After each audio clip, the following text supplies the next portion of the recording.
Tole akkam jirtu nagaa keessan nagaa galata waaqayyo amshiti firoon tura barumsa keenya yeroo darbee keessatti inclusiveness chapter 1 part 4 yoon ilaalla amma chapter 1 part 5 yoon ilaalla koorsii kana keessatti gara xumuraa geenyerra kun paartii dhumaati xiqqoo chapter 1 dheerata kana waan ta'eef akka isin galu jedheen immoo deddeebi'ee dubbachaa ture tarii gaaffiin jiraatu koomentii irratti naa barreessaa ambigiitiin uumame immoo viidiyoo kana osoo irra nuleessee hojjettee yoo ittinis koomentii keessan naa ka'uu dandeessu viidiyoon biraa akka isin qaqqabuuf subscribe gochuu hin dagatinaa namoota biraatiifis share godhaa okay itti haafuun barumsa keenya irraatti historical movement from segregation to inclusion jedha yaadni isaa maadha historical movements from what segregation to what inclusion segregation irraa gara mitti gara inclusion itti jechuudha wal qoqqooduu irraa gara inclusion itti dhufuu konseptii jedhuudha jechuudha konseptiin kun what is special needs education what is special needs education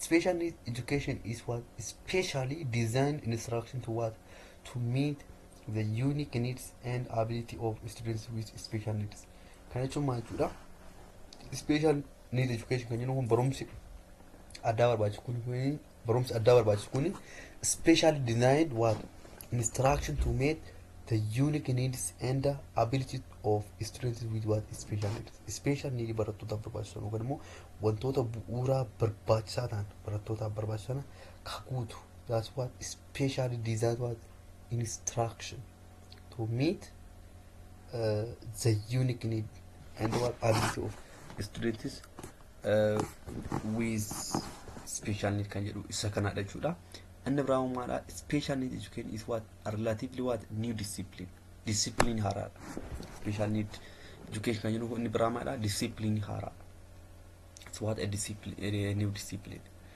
kana jechuun maal jechuudha course inclusion jedhu kana waa wal qabatu haasaa jira waan ta'eef yaadachi jechuudha it has what passed through what some historical periods it has passed what through some historical periods stream muraasa keessa darbee kan dhufeedha akkasuma cal jedhee kanas geemiti barumsichi kuni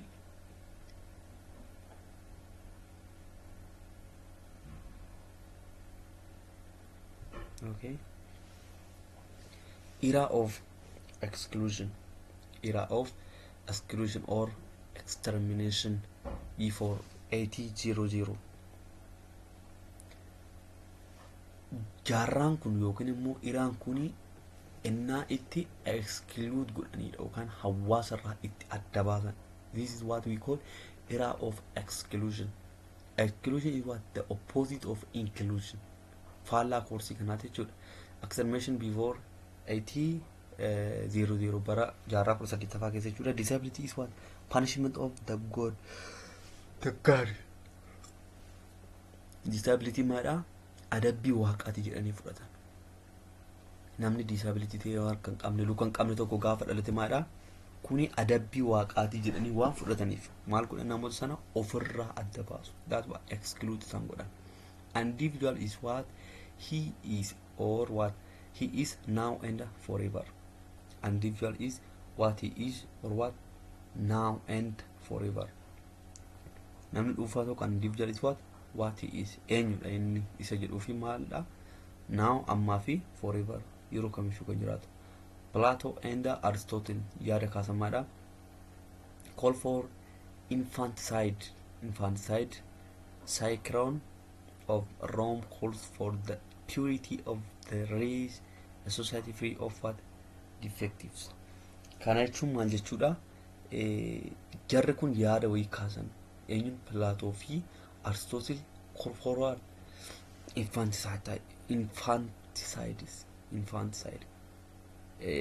yaada namoonni adda addaa jaarraa 18ffaa keessa kaasanidha kuni yaada murtaa'e sun ta'ini numtiyyuu filsifinnaa mataa isaanii keessatti kaasaa turanidha okay for purity of the race warroonni sun kan hawaasa irraa adda baamaadha tokko qulqullummaa sanyii sanaatiif purity of the race akkasumaadha society free of defectives namoota hanqina akkasii qaban maadha society sana maadha free gochuudhaaf bilisoomsuudhaaf jedhanii yaadu namoonni namoota sana exclude godha sun.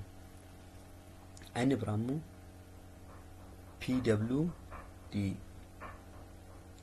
experiment chaining left on PWD, by the way,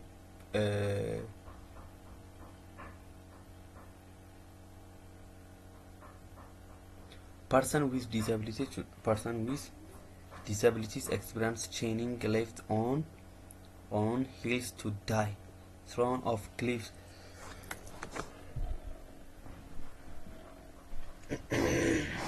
Sorry. Person with disability experiences chaining left on hills to die, thrown off cliffs, locked away or drowned. jedhanii yaada kana jechuun maal jechuudha? Namni disability qabu kuni maadha? Experience chaining yookaan left on hills jechuun caafii yookaan immoo daarii hallayyaa irratti ba'ee ofiisaa kan of ajjeesu, thrown off cliffs hallayyaa irraa kan of darbatu, locked away or down ofiisaa qofaa kan of baasu jechuun locked away jedhaniiti yaada kana teessisu jechuudha. Jaarraa kana keessa namoonni jiran. Father had the right to terminate child's life. Abbaan carraa daa'imti isaa qaama hir'uu ta'ee dhalate taanaan carraa daa'ima sana ajjeesuu qaba yookaan mirga daa'ima sana ajjeesuu qaba. Father had what the right to terminate child's life. Qaama hir'uu ta'e taanaan maadha? Ajjeesuu mirga qabaachuu. Kanaaf hamma kana mirga jedhanii kennanitti ga'anii jiru. Jaarraa kam keessa? Jaarraa 18ffaa keessa.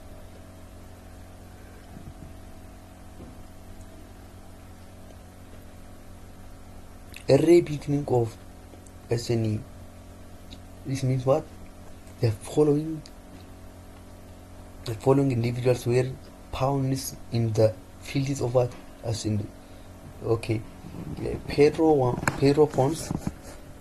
Naannoo kanatti amma kan nu ilaalaa jirru yaada namoonni kaasan exclusion fi inclusion kana wal qabatee waa'ee isaa haasaa waan ta'eef deeply waan keessa galee ibsuu qabu yaada namootaati waan ta'eef hamma tokko dubbisnee wanta ibsamoo ta'e ibsaan deema. Yoo isiniin galite naa barreessu irra deebi'ee deeply akkan hojjedhu jechuudha. Garuu wanta adda ta'e tokko hin qabu. Asirratti maal waa early beginning of SNE. The following individuals were pioneers in the fields of SNE. Kana jechuun maal jechuudha? In Spain created the first documented experience about education of deaf children. Yeroo jalqabaatiif eessatti? Spain keessatti maadha? The first documented experience about the education of deaf children. Barattoota duudummaa qaban yookaan gurra sana duudaa ta'eef barumsi yeroo jalqabaatiif innaatti kenname Spain keessatti 1578 jechuudha. Kun egaa seenaadha. History jedhamti jalqabumarratti gaafa ilaallu. From nobility Abbey Charles kunis seenaa wayii haasaa inni maal jedhaa? Paris keessatti created the first institute for deaf. Dhaabbanni warroota gurraan dhageenya fo'annu duudhaadhaaf dhabbanameera yookaan created what? The first institute for what? Deaf. Louis Braille more invented what? Braille script. In what? Louis Braille kun immoo maadha? Maal argate? Braille script argate. Kan namoonni ittiin barreessuu danda'an warri ija hin qabne jechuudha. Isaan argate 1929 keessa. Hundumti maadha? Yaadota wanta argatanii design teaching methods for intellectual disabilities. Jean Mark immoo 1778 maadha? Maal design godhe? Teaching methods for what? Intellectual disability koorsii darbe keessatti ilaalleerra. Intellectual disability rakkoo sana warra qaban maadha? Wanti ittiin baratan design godhe. Fakkeenya maadha? The Wild Boy kan jedhu jechuudha. Edward Edward Segan immoo maadha? Over the USA Maria Mentoser introduced new instructional methodology. Inni lammaffaan maadha? The period of segregation or institution. Jalqaba argamaa jenne the movement from segregation to inclusion. Institution kanarraa jechuun amma period of segregation or institution. People with disability were forced to live. People with disability were forced to live, learn in far away places or prison like institution. Namoonni qaama irruu qabamaadha. hawaasa irraa fagaatanii akka jiraatan kan godhamaa ture in far away place nama irraa fagaatanii akka jiraatan or prison like institution akka hidhaa mana hidhaatti yookaan immoo prison like institution mana hidhaa akka institution yookaan immoo iddoo itti walitti qabamaatti kan godhan jechuudha. Historically, the care and the instruction of children with disability was catered for by the church. In Abraham, the strong belief in the salvation of the individuals under this religious conviction were powerful impetus for what the provision of education. What the provision of education. It can just match historical the care and instruction of a gano can go down female instruction about children with disability was what catered for by the church. Church and want to come Roger Kawati Considerai. A motor Kusena can Sumada. Time of a gano akagorum diamal of disability of instruction for what children wish. Okay, children with disability da inni biraammoo gara jalaa kana gaafa ilaalle God created man in his own image. Waaqni nama akka bifa fakkaatu isaatti uumee jedha. Fakkeenya macaafarraa kutaa boqonnaa uumama boqonnaa tokko lakkoofsa 27 jechuudha. 27 fudhatee God created man in his own image. Jesus helps disabled person. Example blind miracle. Kanammoo maal fudhataniin Yesus namoota ijaan hin agarre sana fayyisuusaa macaafa qulqulluu keessaa Maatiyos keessaa fudhatan. Jesus helped disabled person. Example blind miracle.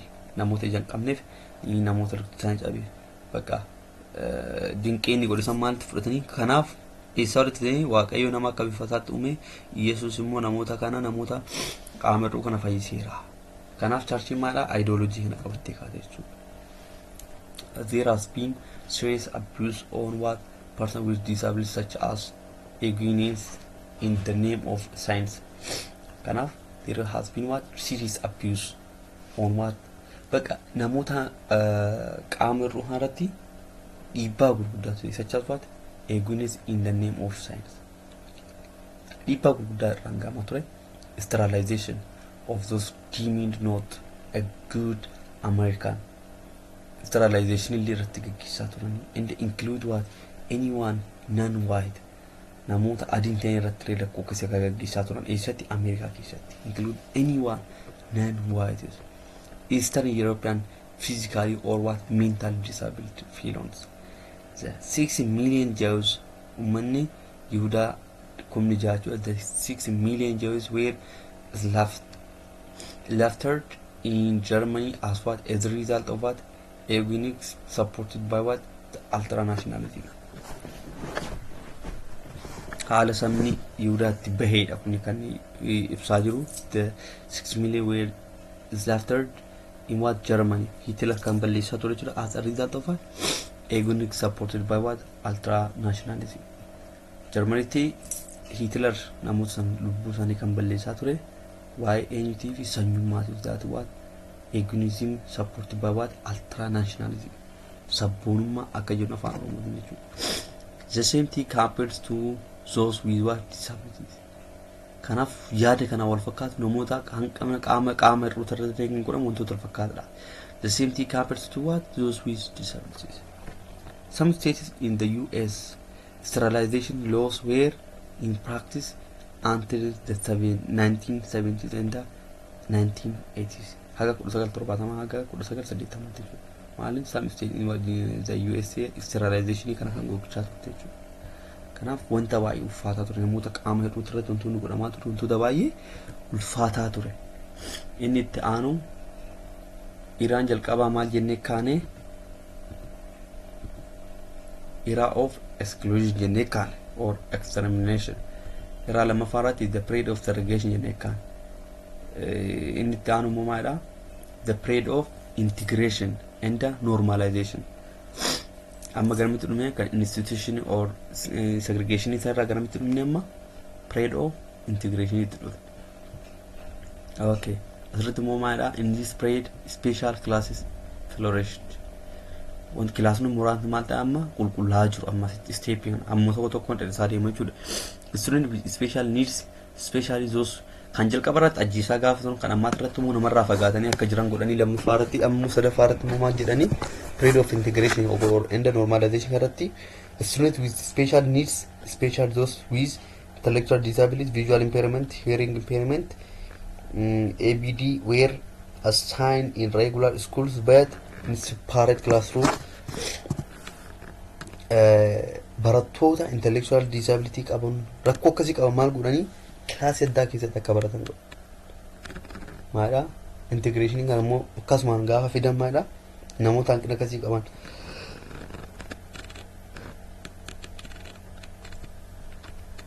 kan intellectual disability qaban visual impairment yookaan immoo ilaalanii arguu irratti rakkoo kan qaban hearing impairment dhaga'uu irratti rakkoo kan qaban maal godhanii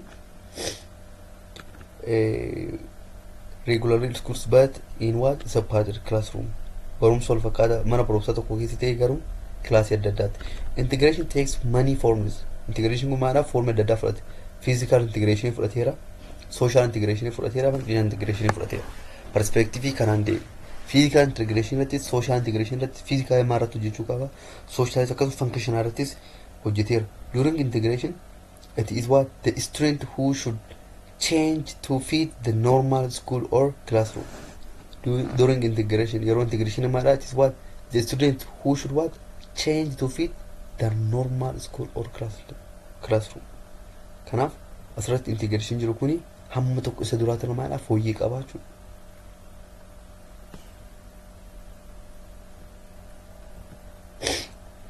Afraffaarratti immoo maaltu jira? The period of inclusion. Aimii koorsii kanaati jechuudha isheentu. Fooyyessaa dhufanii as gaafa gan immoo maal ta'e children with special needs or disability are accepted as what dignified citizens with what equal rights. Namoota kennaa addaa akka ta'anitti akkasumaadha mirga namoota walqixaa akka qabanitti maala identify. Finally, the right to life, learn and work together was recognized. Mirgi jiraachuu, barachuu, namoota wal hojjechuu maala recognized itti. Maala inclusion keessatti. Era of exclusion irra segregation ture akkasuma maala era of integration ture as gaafa geenyuma era of inclusion irra geenya jechuudha. Educational equality and equal educational service is what provided.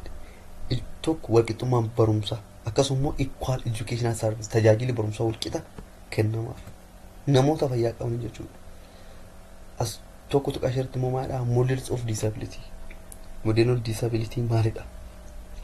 The medical model kan jennu maadha models of disability neera medical model kan jennu kan akkamiiti?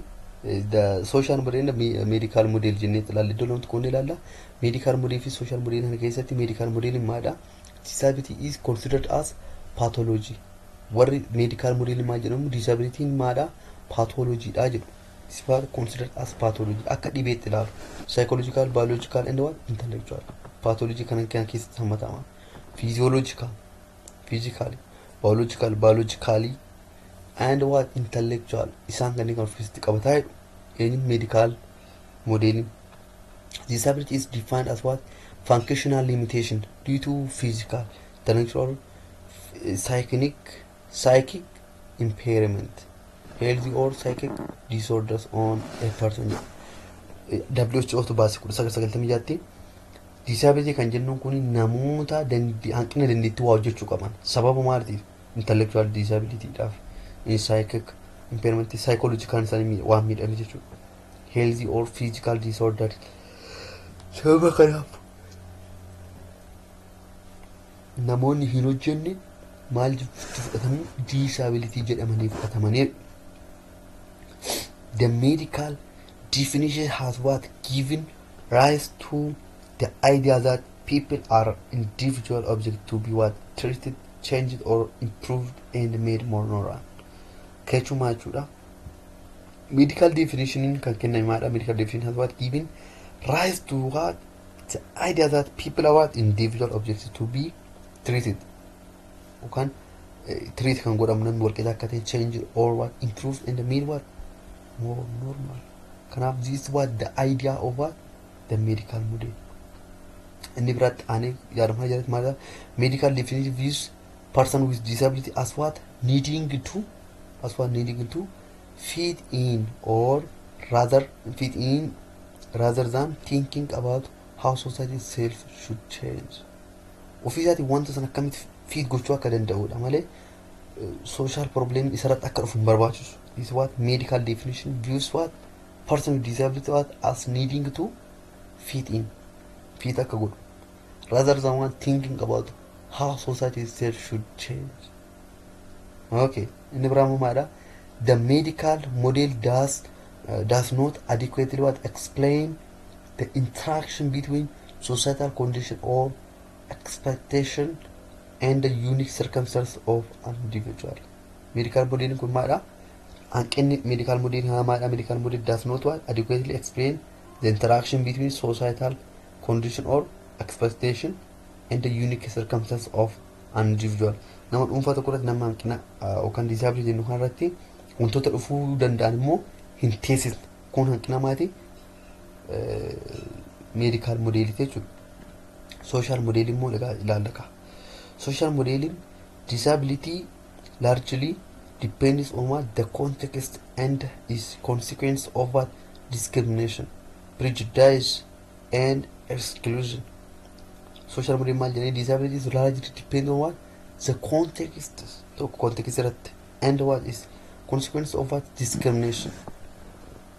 Inni biraa maal prejudice and exclusion. Kanarratti hundaa jedhu isaan qaba. Disability largely depends on what context. Context irratti hundaa. Inni biraa maal is consequence of discrimination. Warra discriminate kanarra consequence hin jiru irratti hin hundaa. Prejudice hacuucuu irratti and what exclusion. Emphasizes what the shortcomings in the environment and in many organized activities in society. Example, ICT and education, which prevent what person with disability from participating on equal terms. Wanta wal qixa irratti gaafa hirmaatan yookaan dorgoman maal akka godhan hundumti keenya yookaan namni fayyaa qabu tokko namni fayyaa hin qabne gaafa dorgoman. It's what emphasizes the shortcomings in the what environment, in the what in many organized activities in society. Kanaaf kuni wantoota sirraa qabanidha. Comparison wal madaalli kana gidduutti maal jira? Comparison gaafa godhamu comparison of disability models, medical model, social model. Medical model maadha, child is faulted, child is valued. Social model ini medical model ini pathology dha jedhee waa yaaduuf, dhibeedha jedhee waa yaaduuf. Social model kun immoo isarraa addaadha. Child is fault, child is valued. Value qabu jedhu isaan immoo faulty dha jechuudha. Diagnosis and labeling maadha, marmara irratti hundaa'u yookaan immoo qorannaa irratti hundaa'u isaan. Strengths and needs identified, ciminaa fi barbaachisummaa wanta inni barbaadu yookaan basic need isaa irratti adda baasu. Impairment is the focus of attention. Impairment maadha, is the focus of attention jedhu impairment yookaan hanqinni waan tokko. Social model immoo maal jedha? A barrier yookaan obstacle jedha. Barrier identified and solution developed jedha. Kanaaf jarri kun comparison kana hunda isaa bifuma kana dubbistanii waan ilaaluu dandeessan. Compare and contrast gochuudha. There is nothing different with this. Kana fakkaata barumsi keenya sumarratti dhaabbata. Chapter 2 amma walitti deemnutti yeroo gaarii siif haa ta'u. Chapter 2 yeroo gadhiifama hojjetamee gadhiifama. Kana fakkaata barumsi keenya har'aa. Viidiyoon kun sitti tole like godhaa, subscribe godhaa, maatii isheeltii bitaa namoota biraatiif illee share godhaa. Tarii viidiyoo kan sirriitti hin ibsine ta'e viidiyoo lamaan tokko sirriitti hin ibsine part 3 part 4 I think. Yoo isiniif hin galle ta'e comment naa godhaa, waan sirreessu nan sirreessaa. Yommuu isinii gale ta'es bareeda. Thank you for your attention. Filannoon keessan isheeltii bitaa ta'u.